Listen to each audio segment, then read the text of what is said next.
Indiana education reform will affect every Hoosier family. Expanding charter schools is just one part of the overall plan to change your child's education. News 10's Kate Green digs a little deeper into the charter school movement in a special Education Watch 10, Choices in Charters.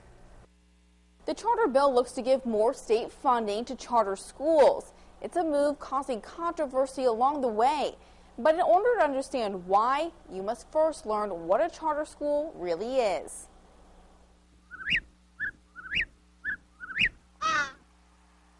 Welcome to Rural Community Academy. Dear first grade journal. That's okay.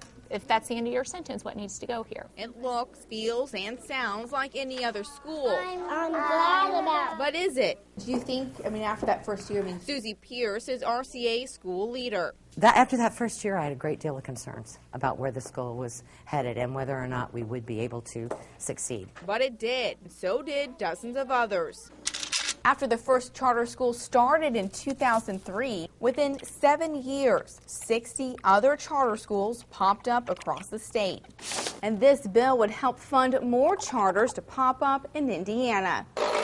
So what is a charter school? It's very confusing for people to understand what charter schools are, but they're basically public schools. A public school that caps classroom size. Only 19 students can find a seat in here. We are required to take any student that applies until we reach our maximum limit. Then we are required to have a lottery. A public school that has a flexibility in how they teach. We teach the Indiana academic standards. However, we supplement those standards with more hands-on learning about people, places, and things. A public school that's held accountable by a sponsor. In this case, Ball State University. And in the charter school movement, if in 4 years you do not pass your standardized testing, the authorizer will close you. And it's a public school that receives state funds for everything but transportation, facilities, and debt services.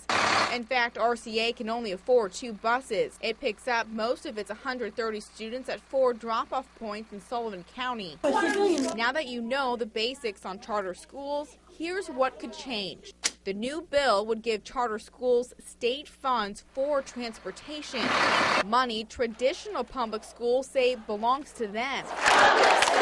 Another change involves vouchers. State funds would follow a student to the school of their choice, whether that's a charter public school or even a private one. A move most public school educators are fighting. Bottom line, the controversy lies in educators thinking it's unfair to give more funding to charter schools.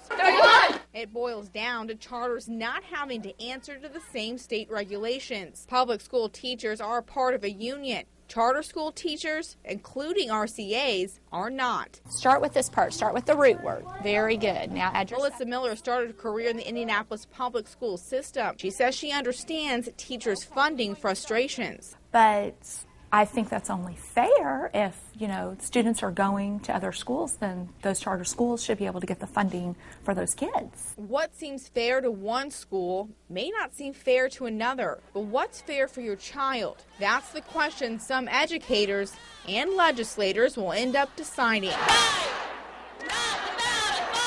This charter bill has already passed the House, but waits to be voted on by the Senate. If it does pass, it would become law if Governor Daniels signs it. And Governor Daniels has publicly supported the charter school movement. Back to you. Thank you, Kate. To hear more about charter schools, go to WTHI-TV.com and click on this story. Would you send your child to a charter school? Let us know on our Facebook page.